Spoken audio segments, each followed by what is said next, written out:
Hey everyone, so I went for a swim and I feel better now. I have, the pool is open till the 10th, so I'll make the most of it. I have this DVD, Powers and Dominions, Angels, Demons and Spiritual Warfare. So this, originally I got this, a copy of this from the church, and then I bought my own from Amazon. I liked it so much. And it's a good DVD if you want to learn more about the spiritual world, God, angels, demons, and spiritual warfare. It's a nice one to get. I have a DVD player now. I didn't have one until I think I bought this year. I used to watch the DVDs on my computer, and this one never used to play. But I kept it, and it works now, so that's good. Because on your computer, only certain ones work, so that shows you how old my computer is. But I don't know, I'm really hoping something comes up for me in Zimbabwe with my friends, if there's anyone there that can get me into a job, because here nothing is changing. And even you see some of the posts I'm putting about how they're killing the Jewish people in England. It's the same thing here. A few years ago, there was 2 Jewish boys that got killed. They were walking home and they got attacked. And it's really sad. People don't feel safe anymore in Canada. They just don't. Even when you have cameras like in your unit and everything, they don't feel safe. So I hope something comes up for me in Zimbabwe, because I've applied to jobs in Vancouver, in Calgary, in Hong Kong, in Singapore, and nothing's worked out. And what I don't understand is how these bankers, they can take all the people that were in charge of all the crimes and everything, and they can give them good paid jobs in the other banks, and they won't open the doors for somebody like me. They'll pay them, they're millions. Credit Suisse never even said sorry for what they did to me and for what they did to the public. And it's an awful feeling, like it's the trauma of what they did to me, that some days it's fine, but other days it just comes and it hits you right in the gut, because you do everything right, you build them up, you give them the right advice, you give them the right support. You can't even go to a movie without some idiot sitting in front of you and saying, that's her, Eddie likes her. I mean, I don't even go anywhere because of that. I stay at home. I watch my DVDs at home. I don't even go to a movie anymore. I hate it. Complete strangers. When I went to watch the Elvis movie, that's what happened. And it's really annoying. It makes you feel very unsafe. Makes you feel very like you shouldn't even go out. I don't even go out anymore.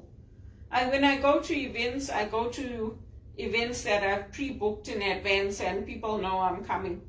Because I mean, Credit Suisse killed people. They did. Their bankers killed people. So it's very, very sad. And even, you know, when I was working at RBC, I used to work for Robert Linklater and Michelle. Can't remember her last name. Well, I worked for them on a project. And I was Robert Linklater's assistant. So when they brought in this hotel system, it's like you sit anywhere. I said to him, this is stupid. It's not going to work, because people like to come in and know where they're sitting and have their desk and everything. He's like, I told them, they don't want to listen. I said, so now what are you going to do? He's like, I don't know, they want that for the executive also. I said, you should tell them that you need an office. Then he told them, then they gave him an office.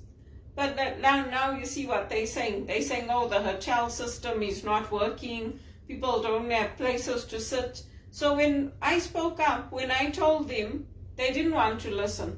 This is what they do to me every time. All the places I work at, I give them the right advice. I give them the right direction. I bring them solutions that are going to work, not just for the company, but for the well-being of the employees, and they don't listen. So I better go back to Zimbabwe, isn't it? What's the point of staying here where people don't want my advice, they don't want to listen, they don't want to have companies that are good for the employee as well as the public, they don't want to build up the community. So the only reason they give money to the church and all that is because they get a tax break. How many companies did I write to here asking for help, asking for loans, asking for grants for my spiritual direction practice, for my John Maxwell? None of them want to help. So it's better they should let me go home and they should let me go and work in a company there. They'll be happy to have my expertise, to have somebody like me on the team to come in to help oversee things, to help run things, to make things better for people. They'll be happy. They should help me to go back. All these European countries are all investing in Zimbabwe. What's Canada doing? Nothing. They're giving all the money to the Muslim countries, to the other countries where their people are, like where the ministers have interests. That's where they're giving the money in Africa.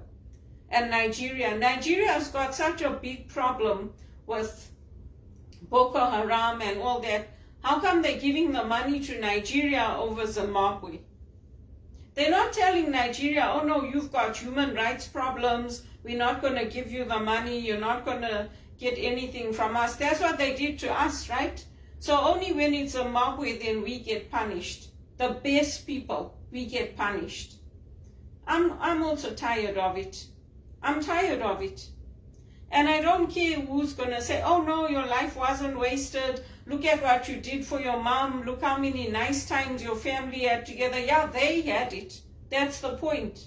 They had it, not me. I wasn't included. I didn't go with them anywhere. I didn't have those good times. For me, it was all rubbish. It was all unemployment, short-term contracts, getting hurt on the job, being fired because other people didn't like my approach, being tracked all over the country. It wasn't good for me. And Rotman is not even the same anymore. When you walk into Rotman, it's like it doesn't even feel the same. When I went to Rotman, you could feel that you're in a school that is for executives. You could feel it was polished, it was dynamic, you could feel you were the elite of the elite. Now, the elite of the elite get treated the worst. We get treated like slaves. So why should I stay here? I don't want this for my life. I want to go back to Zimbabwe and be treated well. I want to be treated like the creme de la creme. That's why I went to university. That's why I studied. That's why I worked hard. Not to be treated like a slave. I'm tired of it. And I'm telling you the truth. People shouldn't come here from South Africa, from Zimbabwe, from all these places. If you're Nigerian, then come here. They like corruption. If you're Zimbabwean and you're honest, you're hardworking, you looked after your widowed mother, you built up your reputation, don't come. They'll leave you. They won't give you any speaking engagements. They won't treat you properly. They won't give you the good paid jobs or the benefits, but they'll do it for Credit Suisse. For the ones who killed people and the ones who destroyed the banking system, they'll do it for them. And now who's going to call me delusional? Will anyone have the courage to say it? No, they won't. Because the realities come out now. And it's good. Because they can't restore what they took from me. They can't give me back my reputation. They can't unbreak my heart. They can't unbreak my mother's heart. I lost everything because of the banks. And for what? And they're carrying on. They're going to keep on doing it because they don't have to pay any penalty, because their executive will just go and work for the next bank that comes up, whether it's in New York or whether it's in Hong Kong or everywhere else, and they'll leave the women like me to be pushed into poverty. That's what they do. And who's going to stop them? You think Mark Carney is going to stop them? He created havoc in England. Now he's doing the same thing here. But the stupidity of the masses, they voted him in. I didn't come here to be harassed, to be tracked all over the country, to not even be able to go to a movie, to be told, oh no, you can't come for this Christmas because we're doing something else. I want to go back to Zimbabwe. I want to go back to where people love me and they say, you know what, drop by anytime. And I don't get cease and desist sent to me. And I don't get sent to the police station. And if I do go to the police station, the police arrest the people that did me down. Not tell me, oh no, let them take what they want. Put your keys by the door. It's for your safety. Bullshit. That's what I say. And all this crap that the priests are talking about, some of them now that, oh, there's no obligation. Yes, there is. Oh, you know, God gave you freely, so you must give freely. No, there isn't. God gave freely and He demands our everything back. And so do I. And all this like, oh, no one's obligated to help you. Bullshit. That's your cop-out. And you damn well know it.